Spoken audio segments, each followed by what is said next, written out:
It wasn't the string of late nights at the office, or the sudden hushed phone calls he'd started taking on the terrace. It wasn't even the faint, unfamiliar scent of jasmine that sometimes clung to his suit jacket. For Isadora Sterling Wolfe, the breaking point was quieter, yet infinitely more violent. It was a single perfect smear of crimson lipstick on the crisp white collar of her husband's shirt. Not a smudge, not a mistake, but a deliberate, almost artistic mark of betrayal. In the sterile silence of their Manhattan penthouse, that silent kiss screamed louder than any confession, and it was the only evidence she needed to burn their billion-dollar empire to the ground. The penthouse felt like a gilded cage suspended 80 floors above Manhattan. From this vantage point, the city was a silent, glittering tapestry, its chaos and noise rendered beautiful and distant. It was a perfect metaphor for Isadora's life. For the past 3 years, she had been Mrs. Callum Wolfe, wife to the enigmatic, ruthless, and devastatingly handsome CEO of Wolfe Corp Global. Theirs was a modern fairy tale, spun on the looms of Wall Street and splashed across the pages of Vogue and Forbes. He was the self-made titan with a predator's instinct for business. She was the art historian with a quiet grace that seemed to soothe his restless energy. Now, at 7 months pregnant with their first child, a son, Isadora felt the gilded bars of the cage pressing in. The pregnancy had been a joyous surprise, a promise of something real and tangible in a world built on stock prices and public perception. Callum had been ecstatic, his usual guarded demeanor melting away whenever he placed a hand on her swelling abdomen. He'd whisper promises to their unborn son, promises of legacy, of power, of a world he would lay at his feet. But lately, a subtle chill had crept into their pristine, climate-controlled world. The late nights became more frequent, attributed to a hostile takeover bid from a rival conglomerate, Sterling Nash. The hushed phone calls were explained away as frantic dealings with international board members. Isadora, wanting to be the supportive wife, had accepted it all. She trusted Callum. Trust was the bedrock of their relationship, a foundation she believed to be as solid as the granite bedrock of the city below. Tonight was different. He'd come in just after 2 a.m., moving with a practiced quietness designed not to wake her. But she was awake. Pregnancy-induced insomnia had become her unwelcome companion. She lay still, listening to the soft clicks and rustles of him undressing in their expansive walk-in closet.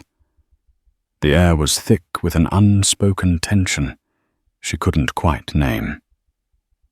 When he finally slipped into bed, the cool air from the hallway followed him. He didn't reach for her as he usually did.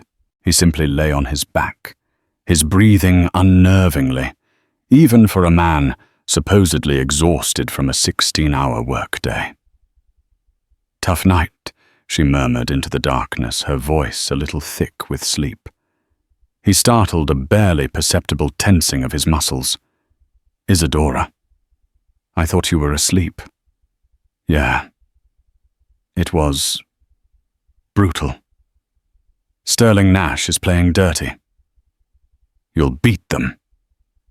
"You always do," she said, her faith in him a reflex. "Always," he echoed, but his voice lacked its usual conviction. Sleep refused to claim her. An hour later, she slipped out of bed, the silk of her nightgown cool against her skin. A strange compulsion led her not to the kitchen for water, but to the walk-in closet. The space was a monument to their wealth, rows of bespoke suits, shelves of gleaming shoes, drawers lined with cashmere and silk. Callum's clothes from the day were in a heap on the valet chair, a rare sign of his fatigue. She picked up his Pima cotton shirt, The one she'd bought him from a small boutique on Jermyn Street in London. Her intention was simply to put it in the laundry hamper. And then she saw it. Under the harsh, recessed lighting of the closet, it was unmistakable. On the stiff, pristine white collar, just below the jawline, was a smear of lipstick. It was a deep, velvety crimson, the color of defiance and secrets. It wasn't a smudge from a clumsy hug. It was precise. A kiss. The kind a woman leaves as a message, a brand. Isadora's breath hitched. The entire sprawling penthouse with its panoramic views and museum-quality art seemed to shrink until all that existed was that single, damning stain. It was a violation, a desecration of their home, their bed, their marriage. Her first instinct was not to cry. It was not to storm into the bedroom and scream. A chilling, almost supernatural calm washed over her. The love, the trust, the carefully constructed fairy tale. It all shattered in that instant, collapsing into a pile of glittering, sharp-edged dust. She saw her future not with tears, but with a terrifying clarity. She would not be the weeping, humiliated wife. She would not beg for details. She would not allow him the satisfaction of a dramatic confrontation. His betrayal did not deserve her tears. It deserved consequences. She carefully folded the shirt, placing it on a clean countertop. She walked back into the bedroom and looked at him. Callum Wolfe, the man she loved, the father of her child. Asleep, he looked younger, the harsh lines of his face softened. A wave of nausea, sharp and acidic, rose in her throat. It wasn't morning sickness. It was disgust. Moving with the silent grace of a shadow, she went to her office, a sleek, minimalist room overlooking the East River. She sat at her desk, the cool chrome of the chair, a stark contrast to the fire in her veins. She pulled out a single sheet of her personalized stationery, its weight heavy in her hand. Her mind was a whirlwind of calculations, not of love lost, but of assets, prenuptial clauses, and escape routes. Their prenup was ironclad, negotiated by the sharpest legal minds in the country. There was an infidelity clause, punitive and severe, designed to protect her dignity as much as her finances. Callum had called it a mere formality, a vulgar necessity of their station. She now saw it as her declaration of independence. Her hand did not shake as she picked up her phone. She scrolled through her contacts past her mother, past her friends, until she found the name she needed. Eleonora Vance, known in the elite circles of New York as the Lioness of Litigation, Eleonora was the most feared divorce attorney in the state. She was a woman who did not negotiate. She dictated terms. She had handled the divorces of rock stars, senators, and 2 of Callum's own board members. Hiring Eleonora wasn't just filing for divorce. It was declaring war. It was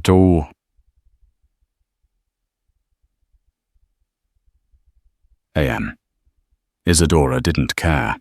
She pressed the call button. The phone rang twice before a crisp, professional voice answered alert and awake. Vance. Eleonora. It's Isadora Wolfe. There was a brief pause.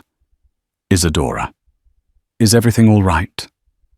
Isadora looked out at the city lights, feeling utterly detached from them, from the life they represented.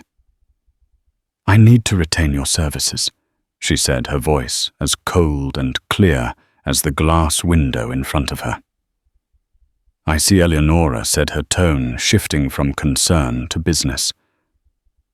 What's the situation? Isadora took a steadying breath. My husband came home with lipstick on his collar. I'm 7 months pregnant. I want to file for divorce. I'm invoking the infidelity clause in my prenuptial agreement. I want it filed tomorrow morning. No hesitation, no negotiation. I want this to be swift, brutal, and final." There was another silence on the line, this one filled with the weight of what Isadora was unleashing. The Wolf divorce wouldn't just be gossip. It would be a seismic event that would rattle boardrooms and shake the foundations of their social world. "Are you sure, Isadora Eleonora?" asked her voice, softening for a fraction of a second. "Once this process begins, it's a freight train. There's no stopping it." Isadora thought of the crimson stain, a silent testament to a secret life. She thought of the promises whispered to her pregnant belly, now rendered meaningless. She thought of her son, and the kind of mother she needed to be, not a victim, but a survivor. "I'm sure," she said, her voice devoid of any emotion. "Burn it all down." Callum woke to the unfamiliar silence of an empty bed. The space beside him was cool, the sheets undisturbed. He frowned, reaching out a hand as if to confirm her absence. Sunlight, harsh and unforgiving, streamed through a gap in the automated blackout curtains, illuminating dust motes dancing in the air. It was 8:30 a.m. He'd overslept. "Isadora," he called out, his voice thick with sleep. Silence. He sat up, a dull throb beginning behind his eyes. The previous day had been a blur of hostile negotiations and veiled threats from Richard Sterling, the aging patriarch of Sterling Nash. The man was a dinosaur, but a dangerous one. Callum scrubbed a hand over his face, swinging his legs out of bed. He padded out of the bedroom, expecting to find Isadora in the kitchen, a green smoothie in hand, her face lit by the morning sun. The kitchen was empty. The entire penthouse was empty.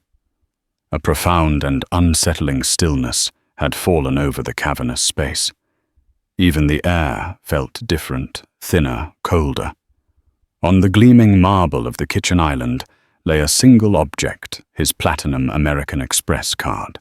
Beside it was a small handwritten note on her elegant cream-colored stationery.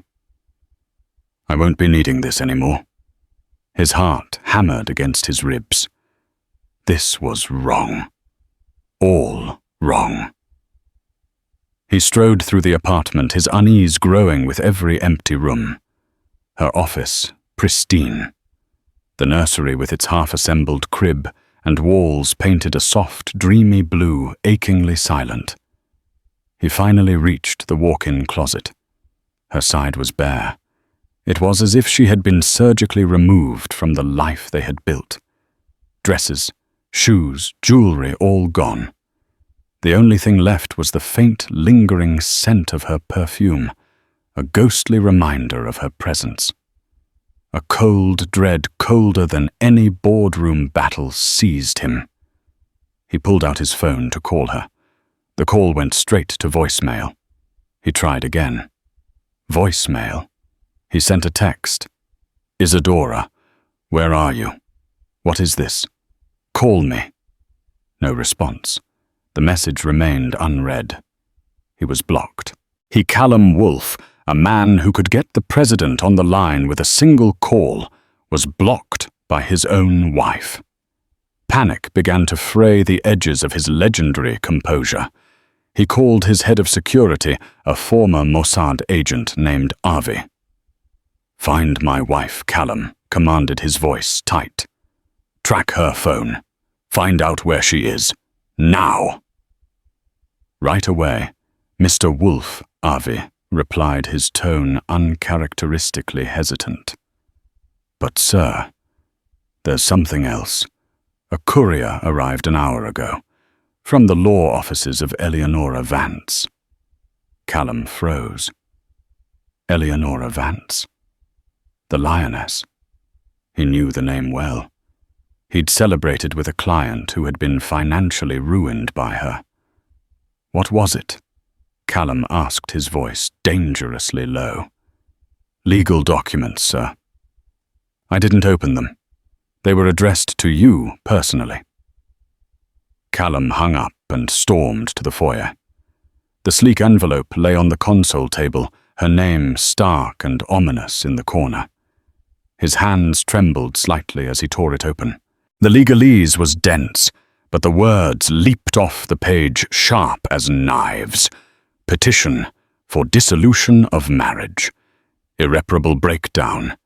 Invocation of prenuptial agreement. Clause 17b. Infidelity. Infidelity. He stared at the word, his mind reeling. It made no sense. He'd been working. He'd come straight home. He hadn't been with anyone. This was insane. A mistake. A horrible, insane mistake. What proof could she possibly have? His phone rang, startling him. It was his sister, Cassandra. "Callum, darling." She purred, her voice dripping with manufactured sympathy. "I just saw the most dreadful thing on page 6. It must be a mistake. It says you and Isadora are... It's true." Callum bit out, pacing the length of his living room like a caged animal. "She's left me. She's filed for divorce. She's accusing me of cheating." Cheating Cassandra's gasp was perfectly timed, perfectly pitched. But that's absurd. You've been working yourself to the bone. Who would even suggest such a thing? Oh, Callum, the poor dear, must be overwrought. The pregnancy, the hormones. It can make women so dreadfully irrational. She won't answer my calls. She's hired Eleonora Vance. Another perfectly executed pause. The lioness? Oh, good heavens, this is more serious than I thought. Don't worry, brother. I'm on my way over. We'll figure this out. This is clearly just a hysterical misunderstanding. As Callum hung up, his eyes scanned the room, searching for an answer. A clue to this madness. His gaze fell on the valet chair in the closet where he'd left his clothes the night before. His shirt was gone. He vaguely remembered Isadora being awake when he came in her form, a still lump under the duvet. Had she gone through his things? Then Avi called back. "Sir, I've found her. She's checked into a suite at the Carlisle. A residential suite booked for an indefinite period. Paid for with a new credit card in her maiden name, Isadora Sterling. The Carlisle. Old money. Discreet. Impenetrable." She was making a statement. She wasn't just leaving him. She was erasing him. "And Sir Avi continued the doorman at your building. He said Mrs. Wolfe's assistant coordinated the removal of her belongings at 4 a.m. They were very quiet. He also said that just before she left, she handed him your shirt from last night in a sealed evidence bag, with instructions to give it to a courier from Ms. Vance's office this morning. The shirt. It all came back to the goddamn shirt. What was on it? Dirt. A coffee stain. He mentally retraced his steps from the previous day. The office. A brief, tense lunch with his legal team. The boardroom. He hadn't been anywhere near another woman. Then a sliver of memory returned. Last night, leaving the office exhausted and angry after a call with Sterling Nash's lawyers. He'd been shouldering his way through the lobby when a woman, one of the junior analysts he barely recognized, had stumbled, bumping into him. She'd apologized profusely, gathered her things and hurried off. It was nothing. A fleeting, insignificant moment. Could it have been that a transfer of perfume, a strand of hair? It seemed impossible. The doorbell chimed. It was Cassandra sweeping in, wearing a cloud of expensive perfume and a look of grave concern. She was beautiful with the same dark hair and piercing blue eyes as Callum, but where his were intense, hers were cool and calculating. She hugged him tightly. "Oh, you poor thing," she cooed, stroking his back. "Let me see those papers. We'll fight this. She's being ridiculous." As he handed her the divorce petition, she scanned it, her perfectly manicured finger stopping on clause 17b. Infidelity. She read aloud, her brow furrowing. She must have some kind of proof, Callum.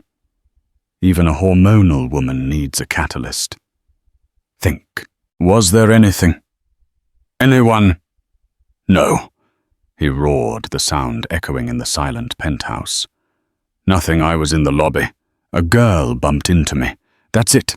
It's nothing. Cassandra's eyes sharpened. A girl. Who? What did she look like? I don't know, young blonde, I think. An analyst. It was for a split second, Cass. It means nothing. Cassandra walked over to the vast window looking down at the city. A split second is all it takes, brother. A pretty young blonde. A tired, powerful man. It's a story as old as time. And a story Eleonora Vance will paint in very vivid colors for a judge. She turned to face him, her expression a mask of sisterly devotion. You need to find this girl. You need to get her to sign an affidavit. You need to control this narrative before it destroys you. The board will be spooked. The Sterling Nash deal is at a critical juncture. Your personal life is about to become a very public, very expensive liability. He knew she was right, but his mind wasn't on the board or the deal. It was on Isadora, on the empty space beside him in his bed, on the son he was about to lose before he even had a chance to hold him. I need to talk to her, he said, his voice raw. You can't, Cassandra said softly. She's put up a wall of lawyers. The only way to her now is through them. And for that, you need leverage. You need to disprove her accusation. She placed a cool hand on his arm. Don't worry, I'll help you. We're wolves. We don't just take a hit. We bite back. But as she spoke those words of loyalty, a tiny triumphant glint in her blue eyes went unnoticed by her distraught brother. The plan was working perfectly. The offices of Vance and Associates occupied the top 2 floors of a limestone building on Madison Avenue, a bastion of quiet, intimidating power. The decor was not opulent, but severe, all sharp angles, grey marble, and abstract art that seemed to judge you. It was a space designed to make even billionaires feel small. Isadora sat opposite Eleonora Vance at a vast obsidian desk.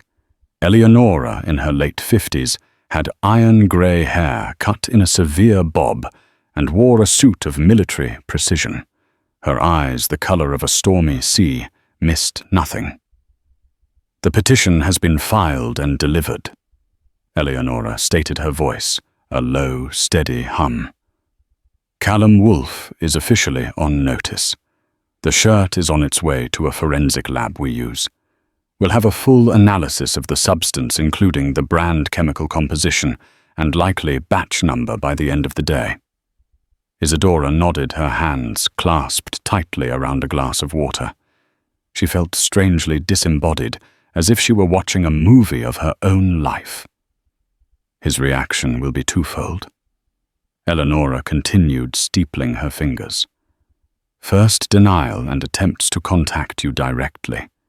He will plead, rationalize, and attempt to emotionally manipulate you.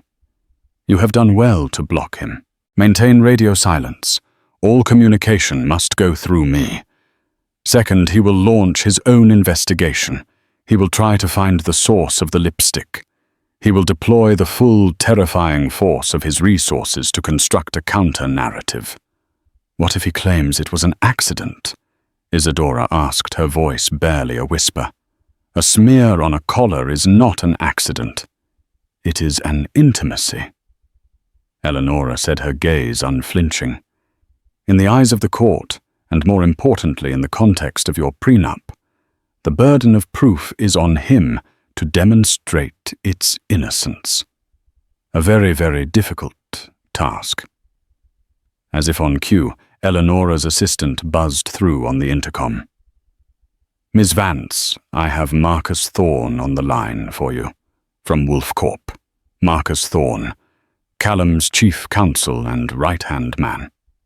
The bulldog." Eleanora's lips curved into a semblance of a smile. "Right on schedule. Patch him through." She pressed the speakerphone button. "Eleanora, I trust you're having a good morning." Marcus's voice boomed, full of forced bonhomie. "It's proving to be quite profitable, Marcus," Eleanora replied dryly. "To what do I owe the pleasure? Let's cut the crap. This petition is a joke, and you know it. An absolute work of fiction. Callum is devastated.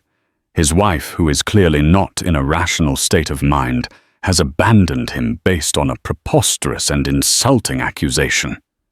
My client is perfectly rational." Eleanora countered her voice like ice. "She has simply chosen to no longer tolerate disrespect. We have material evidence of Mr. Wolf's infidelity. The consequences of that, as stipulated in the document you're currently holding, are clear." "What evidence? A piece of lint. A misplaced smudge." Marcus scoffed. "A lipstick stain." "Marcus, on his collar. We are having it analyzed as we speak." There was a fractional pause on the other end. "This is ridiculous." It was a harmless bump in the lobby of his office building. Some junior employee stumbled. It was nothing. "We'll have a sworn affidavit from her on your desk in an hour."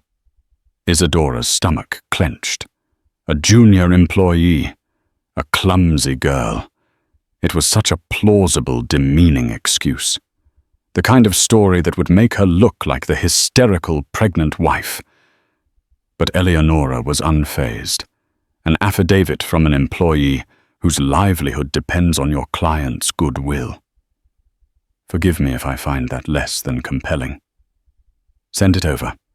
My forensic team will enjoy comparing it to the data from the lab. I'm sure it will be illuminating." She glanced at Isadora, giving a subtle, reassuring nod. "You're playing with fire," Eleanora Marcus growled. "No, Marcus," she said, her voice dropping to a near whisper. "I am the fire." She disconnected the call, leaving a stunned silence in its wake. "He is scrambling," Eleanora said to Isadora. "The junior employee story is weak. They know it. But it's the only play they have right now. They will try to find her and coerce her into signing a statement." A sudden sharp pain kicked beneath Isadora's ribs. The baby, her son. He was a part of Callum, a part of the man who had so casually broken her heart. For a dizzying moment, doubt clouded her resolve. Was she doing the right thing, tearing his world apart before he was even born? Was Cassandra right? Were hormones clouding her judgment? She looked at Eleanora, a woman who had seen hundreds of women in her exact position. Did I do the right thing? Eleanora leaned forward, her expression softening for the first time. You did the only thing you could do to protect your self-respect. Love and betrayal cannot coexist in the same house. A man who is careless with your heart will be careless with your child's. You are not destroying a family. You are refusing to build one on a foundation of lies. Now let's talk strategy. We need to freeze assets. We need to make it clear that the Wolf Empire is now a marital asset in dispute. Meanwhile, across town, Callum was a whirlwind of controlled fury. "Find her!" he yelled at his head of security. "I want the name of every woman who exited the lobby between 9 and 9:30 p.m. last night. Cross-reference it with our employee database. I want her name, her photo, her address. Now, Cassandra sat calmly on the sofa, sipping an espresso. Screaming at the staff won't help, brother. Think. What did she look like? I told you I barely saw her. Blonde. I think. Average height, wearing a dark coat. That describes half the women in this city. Cassandra sighed dramatically. This is going to be difficult. An hour later, Avi came back with a list. Security footage had been pulled. After cross-referencing badge swipes, they had a name, Sarah Jennings, a 24-year-old financial analyst who had been with the company for just over a year. A grainy security still showed a pretty blonde woman in a navy blue coat stumbling near the elevator bank, right next to Callum. That's her, Callum said, pointing. Get her. Bring her to my office. And get Marcus Thorne back here. 20 minutes later, Sarah Jennings stood trembling in Callum's penthouse. She was clearly terrified, her eyes wide with fear, as she looked at Callum Wolfe, his sister, and his chief counsel. Miss Jennings Marcus, began his voice, deceptively gentle. We need your help to clear up a misunderstanding. You recall bumping into Mr. Wolfe in the lobby last night? Yes, sir, she stammered. I'm so sorry. I tripped. My heel caught on the rug. It's quite all right, Callum said, forcing a calm he didn't feel. Miss Jennings, did you by any chance? Kiss me. Sarah's face went pale. What? No. Of course not. I just stumbled. I was so embarrassed. And your lipstick, Cassandra interjected, her voice smooth as silk. What brand do you wear? I don't know. Revlon. I think it's called Cherry Tart. Cassandra shot a look at Callum. A cheap drugstore brand. Plausible. Miss Jennings Marcus said, sliding a document across the coffee table. This is an affidavit. It states that you bumped into Mr. Wolfe accidentally, that there was no personal or intimate contact, and that any transfer of cosmetics was entirely incidental and unknown to both parties. We need you to sign it. Sarah looked at the document, then at the three powerful figures staring at her. Her eyes darted around the opulent room. She was a junior analyst. These people could crush her career with a single phone call. She hesitated. We would of course be very grateful for your cooperation, Sarah. Cassandra said, her voice laden with meaning. A promotion, perhaps, a transfer to the London office you've been hoping for, a significant bonus to compensate you for this inconvenience.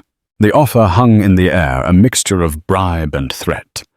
Sarah picked up the pen, her hand shaking. She signed. As she was escorted out, Marcus Thorne looked at Callum. This helps. It gives us a narrative. But it's her word against the stain. It all depends on what Eleonora's lab finds. Later that evening, the call came. Eleonora Vance's private number flashed on Isadora's phone. She was at the Carlisle, curled up in a window seat, overlooking Central Park, a cup of chamomile tea untouched beside her. Isadora Eleonora's voice was tense. I have the lab report. And Isadora asked, her heart pounding. The composition is unusual. It's a high-pigment, long-wear formula with a base of beeswax and jojoba oil. Very expensive. But the key is the fragrance note. It contains a rare absolute of grass jasmine and a synthetic molecule called ambroxan. What does that mean? It means, Eleonora said slowly, that the lipstick on Callum's shirt is not Revlon's Cherry Tart. It's not Chanel or Dior or Tom Ford.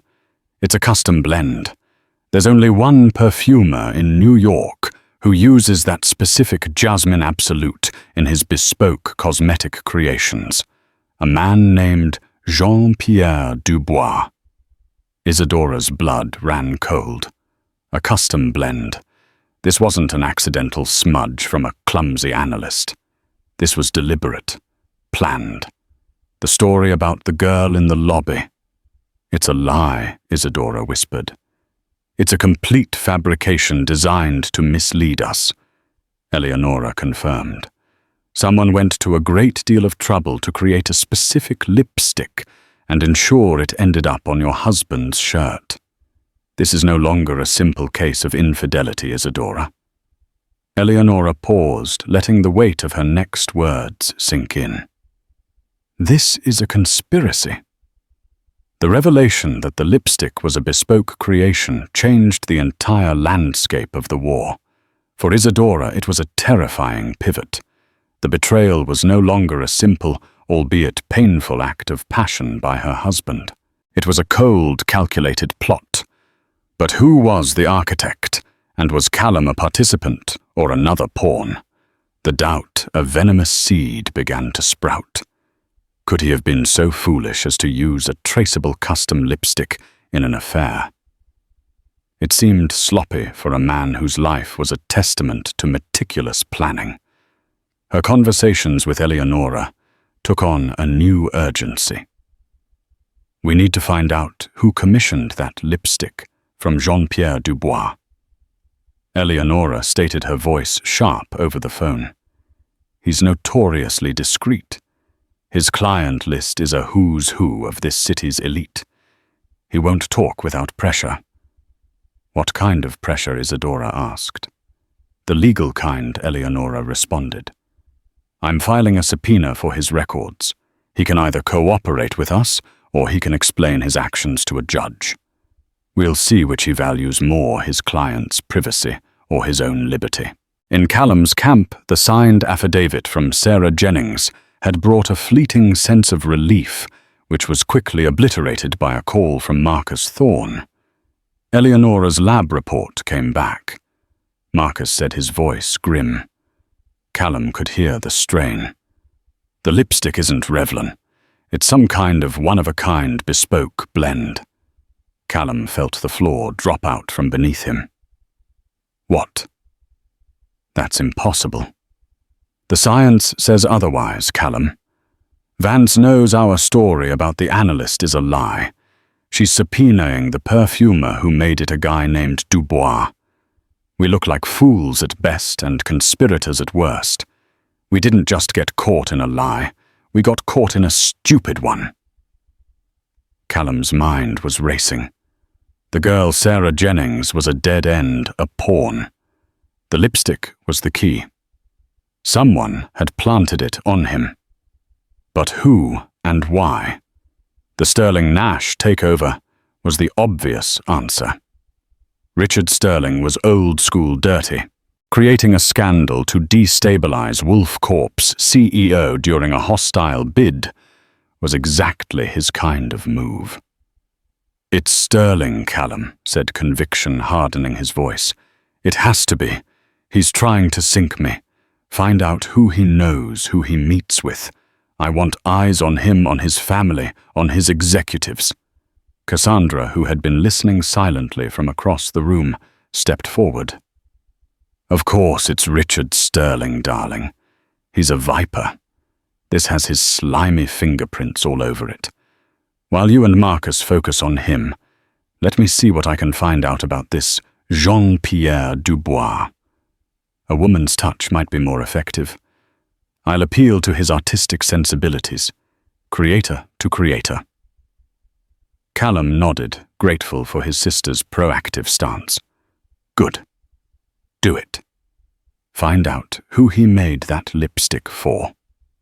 Cassandra's visit to Jean-Pierre Dubois's exclusive appointment-only atelier in Soho was a masterful piece of theatre. The studio was a symphony of glass chrome and exotic scents. Dubois, a small, impeccably dressed man, with a flair for the dramatic, was initially resistant. "My client's privacy is my most sacred vow," he declared, waving a delicate hand. Cassandra smiled, her charm weaponized.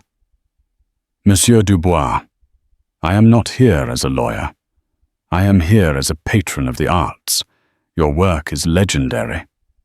But it is now at the center of a very ugly, very public legal battle. My brother Callum Wolfe is being framed, and your creation, your art is the weapon being used against him." She leaned in her voice, a confidential whisper. "Eleonora Vance has already subpoenaed you. You know her reputation. She will drag your name and the names of all your clients through the mud. But if you were to say discreetly, 'Help us identify the person who commissioned this specific crimson shade,' we could make this whole unfortunate business disappear. My brother is a powerful man. His gratitude is a considerable asset." Dubois paled at the mention of the subpoena. His business thrived on discretion. A public legal battle would be ruinous. He looked at the beautiful, persuasive woman in front of him. He made a calculation. "The blend you speak of," he said haltingly. "Grasse jasmine with ambroxan. I call it le baiser du diable, the devil's kiss. I have only made it for one client." "And who is that?" Cassandra asked, her heart thumping with feigned anticipation. "It was commissioned 3 weeks ago. The client paid in cash." She did not give a name. Cassandra's face fell. "No name, a description. Anything." She was formidable, Dubois recalled. Tall, elegant with dark hair, always wore sunglasses. Chanel. She had a voice that was low commanding. She said she wanted a lipstick that was unforgettable. A lipstick that could start a war. Cassandra left the atelier with a sense of triumph. The description was perfect, vague enough to point in any direction but specific enough to sound credible. She immediately called Callum. "I have something," she said, her voice laced with excitement. Dubois said the client was a tall, dark-haired woman. Anonymous. Paid cash. He said she sounded commanding. She paused for effect. "Callum, who does that sound like to you?" She didn't have to say the name. Callum's mind immediately went to Victoria Sterling, Richard's daughter and the CEO of Sterling Nash. She was tall, dark-haired, and famously aggressive in business. She was the public face of their takeover bid. Victoria Sterling. Callum breathed. It all fit. The motive, the means, the personality. "It has to be her," Cassandra pushed. "She gets close to you at some industry event, plants the lipstick, and her father launches the attack. It's brilliant. It's diabolical. It's them." The new theory took hold in Callum's mind, a welcome anchor in a sea of chaos. He now had a villain. He instructed Avi and Marcus to dig into Victoria Sterling's life, to find any connection to Dubois, any unusual cash withdrawals, anything. Meanwhile, Isadora was growing restless in her luxurious prison at the Carlisle. The initial shock had worn off, replaced by a gnawing unease. The conspiracy angle troubled her. It felt too complex, too theatrical. She had known Callum for 5 years. He was arrogant, driven, and at times emotionally distant. But was he stupid? Was he the kind of man to be so easily framed? She trusted her own instincts more than anything, and her instincts were telling her that something was still missing from the puzzle. She decided to do her own quiet digging. She wasn't a corporate titan with a team of investigators, but she had her own resources. She had a deep understanding of the world they inhabited, the subtle currents of power and influence that flowed beneath the surface. She started with the lipstick itself. Le baiser du diable, the devil's kiss. The name was so dramatic, so obvious. It felt like something out of a pulp novel, not a sophisticated act of corporate espionage. She thought about Victoria Sterling. Isadora had met her a few times. Victoria was tough, yes, but also pragmatic and professional. Would she risk such a cheap theatrical stunt that could so easily backfire? Isadora's mind drifted to the person who had been by Callum's side through this whole ordeal. Cassandra. Sweet, supportive, ever loyal Cassandra, the sister who had always treated Isadora with a cloying, almost suffocating affection, the woman who had been the first to suggest that Isadora was hormonal and irrational, the one who had conveniently offered to speak to the perfumer herself. A small, chilling memory surfaced. A few months ago, at a charity gala, Isadora had been admiring Cassandra's clutch. "It's a bespoke piece," Cassandra had said with a proud smile. "From an artisan in Soho. He does the most wonderful custom work. Perfumes, accessories, you name it. He's my little secret." Isadora's blood went cold. Soho. A custom artisan. Her little secret. The pieces began to click into place with a horrifying certainty. The vague description from Dubois, a tall, dark-haired, commanding woman. It could be Victoria Sterling. Or it could be Cassandra Wolfe. The cash payment. The anonymity. The perfect way to create a dead end. And the motive Isadora had seen the flash of jealousy in Cassandra's eyes whenever Callum showed her affection in public. She knew Cassandra had been resentful when Callum had promoted an outsider to be his COO instead of her. Cassandra wanted power. She wanted control of the Wolfe empire. And Isadora and her unborn son, the new heir, were in her way. What better way to remove a rival than to make her husband look like a cheat, knowing Isadora's pride would never let her stay? Cassandra knew her. She knew exactly which button to push. It was a monstrous thought, so monstrous it had to be true. The simplest explanation was often the correct one. It wasn't a corporate rival. It was family. Isadora felt a surge of adrenaline. She couldn't tell Eleonora yet. This was a theory based on a half-remembered conversation. She needed proof. She needed to connect Cassandra directly to that lipstick. She thought about the creator Jean-Pierre Dubois. Cassandra had called him her artisan. There had to be a history there, a record that went beyond a single anonymous cash purchase. Isadora picked up her phone. She didn't call Eleonora. She called her own head of household staff, the discreet and loyal Mrs. Gable, who had been with Isadora's family for 30 years. Mrs. Gable Isadora said, her voice steady. "I need you to do something for me. It needs to be handled with the utmost discretion." "Of course, Ms. Sterling," the woman replied. "I need you to retrieve a specific item from the penthouse. In the back of my closet, there is a collection of gift boxes. I'm looking for a particular one from last Christmas. It's from Cassandra Wolfe. It should contain a small, custom-blended perfume bottle. Bring it to me at the Carlisle. Do not let anyone see you." An hour later, the box was in her hands. Inside, nestled on a bed of silk, was an elegant bottle of perfume. Tucked alongside it was a small embossed card. "Dearest Isadora, a little something from my favorite artisan to yours. May your year be filled with beautiful scents. All my love, Cass." On the back of the card, in elegant raised lettering, was the artisan's mark, Dubois. Création sur mesure, Soho. It was the connection, the proof. Not of the lipstick, but of the relationship. Cassandra hadn't just discovered Dubois. She was a long-time patron. Her claim of simply going to help her brother was a lie. Isadora's hands were steady as she photographed the card. She sent the picture to Eleonora Vance with a single line of text. "Forget Victoria Sterling. We've been looking at the wrong woman."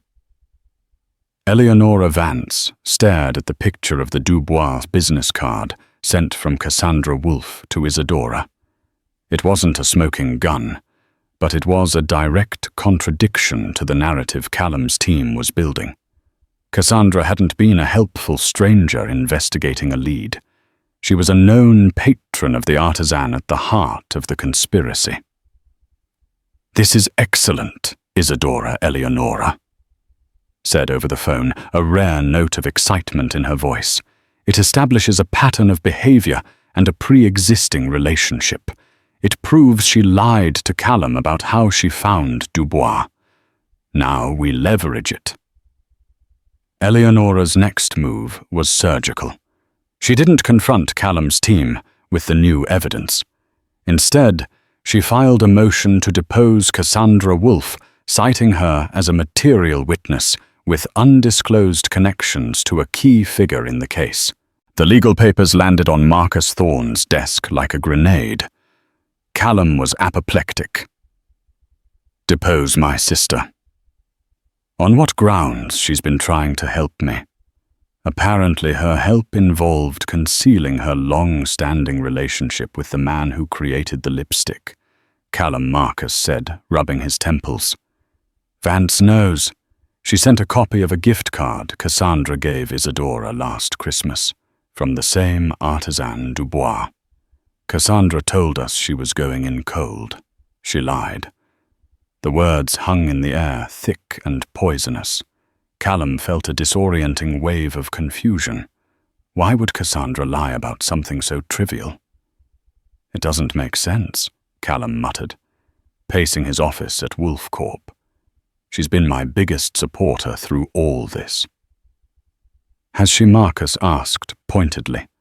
"Or has she been pointing you squarely at Victoria Sterling, sending you on a wild goose chase while she covered her own tracks?" A cold dread began to seep into Callum's bones. He thought back. Cassandra had been the first to suggest Isadora was hormonal. She had been the one to zero in on the pretty young blonde in the lobby.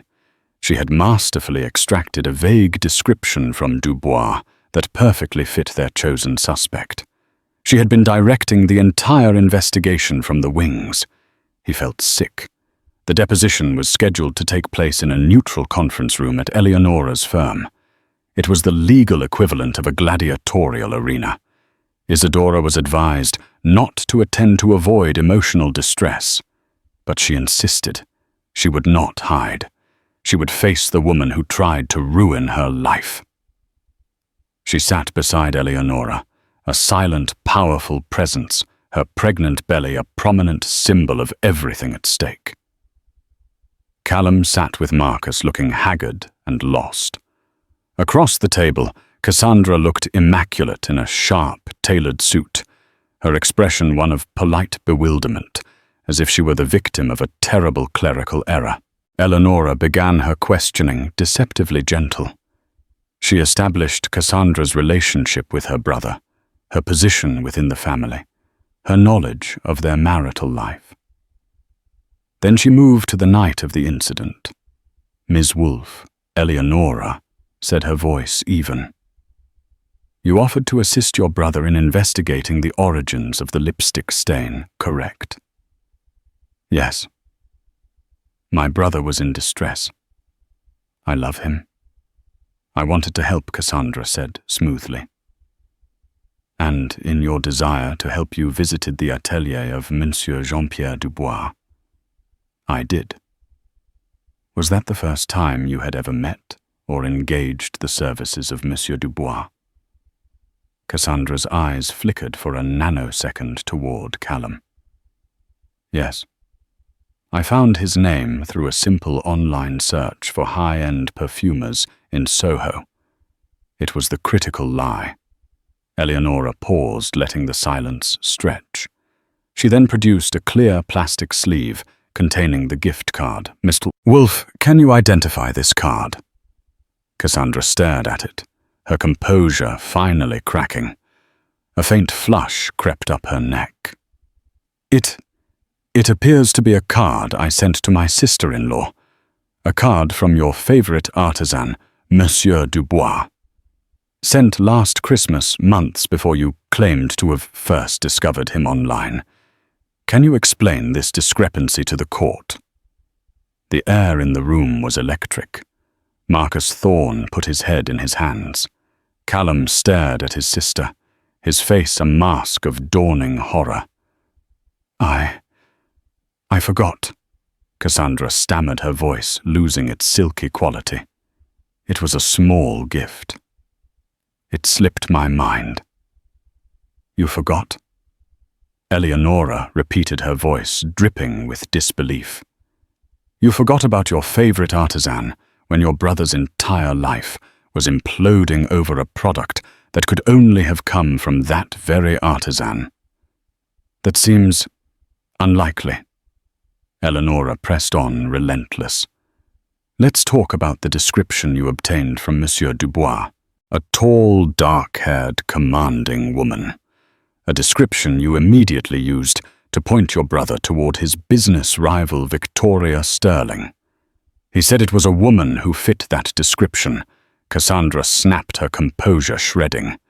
Did he? Eleonora's eyes narrowed. Because we deposed Monsieur Dubois this morning, under oath. After being presented with evidence of your long-standing patronage, his memory suddenly became much clearer. He testified that you, Cassandra Wolf, visited him 3 weeks ago. He testified that you paid over $5,000 in cash to commission a lipstick you called Le Baiser du Diable. He even recalled you laughing and saying you wanted a color that could end a marriage. A collective gasp went through the room. It was over.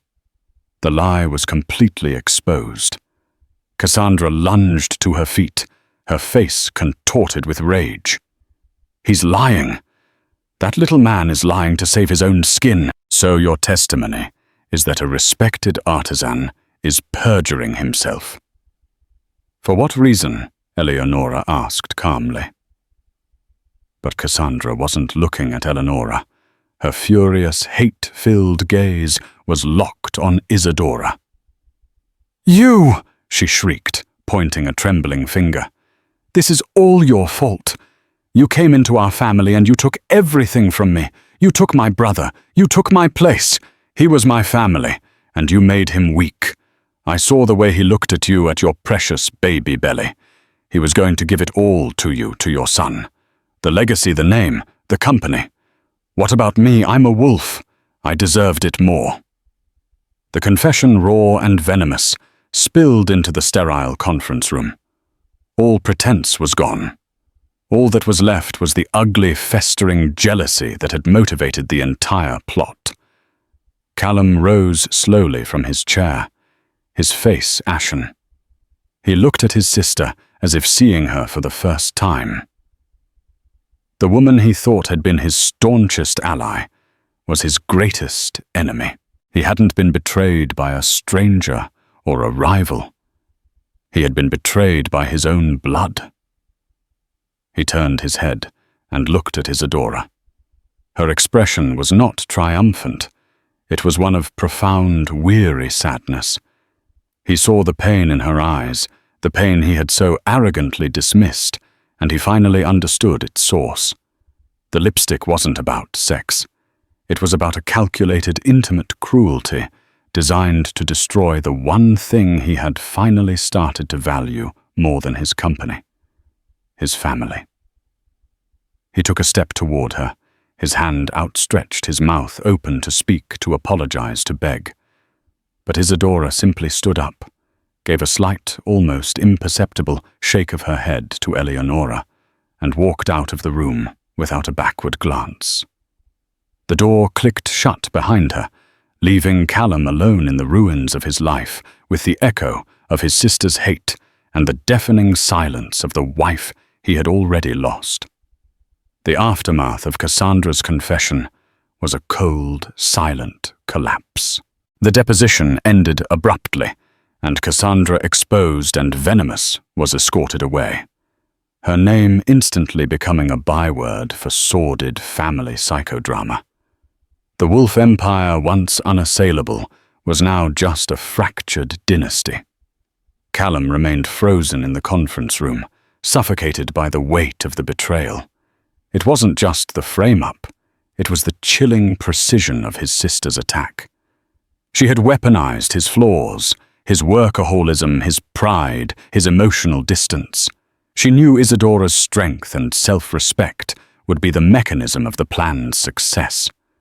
Cassandra hadn't counted on Isadora's intelligence being sharper than her malice.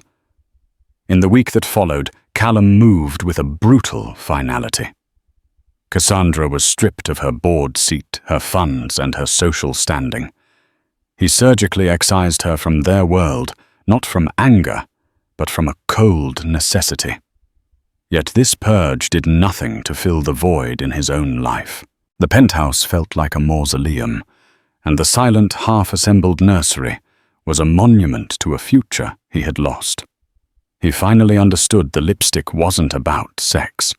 It was about a calculated cruelty designed by his own blood. He sent handwritten letters to Isadora at the Carlisle pages of desperate apologies, not for cheating, but for his profound failure to protect their marriage. He didn't ask for forgiveness, only for a single conversation. The letters were returned unopened. Isadora, meanwhile, was building a fortress for herself and her son. She purchased a magnificent brownstone in the West Village, a warm, character-filled home that was the antithesis of the sterile penthouse. It was there, amidst the quiet work of creating a new life, that she processed the truth. Callum wasn't the simple villain she had first imagined, but he was a man who had allowed the circumstances for such a betrayal to flourish. The trust between them hadn't just been broken, it had been systematically dismantled. 2 months after the deposition, Callum appeared on her new doorstep. He looked older, stripped of his usual arrogance, his posture conveying a raw vulnerability. "Isadora," he said quietly, "I know I have no right. I just had to see you." She regarded him with a calm, steady gaze, her hand resting on her pregnant belly. "Why are you here, Callum?" "To apologize," he said, his eyes meeting hers, full of a truth she had never seen before. "Not for an affair, but for failing you. For failing us. I built an empire but couldn't protect my own home. I was so focused on the enemies outside I never saw the one inside. I let my pride blind me, and you paid the price." He glanced down, his voice cracking slightly. "I'm not asking you to come back. I lost that right. I'm just asking for a chance someday to be a father to our son."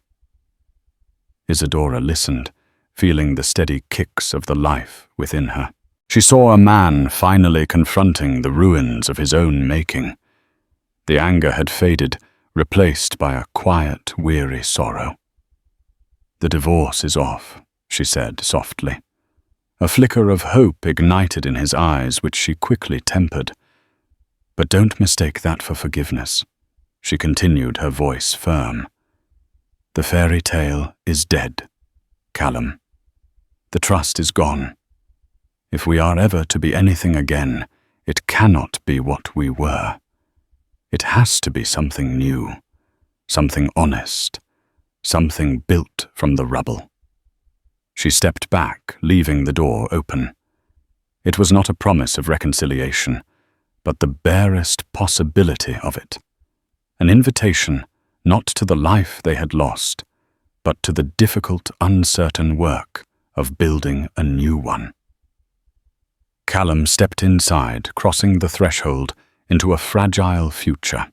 Their son would not be born into a perfect empire, but into a home where 2 people were learning that the most valuable assets are not listed on any stock exchange, and that love is not about perfection, but about the grueling, beautiful work of repair. We've just witnessed the gut-wrenching saga of Isadora and Callum Wolfe, a story that proves that even in a world of private jets and billion-dollar deals, the deepest wounds are inflicted by those closest to us.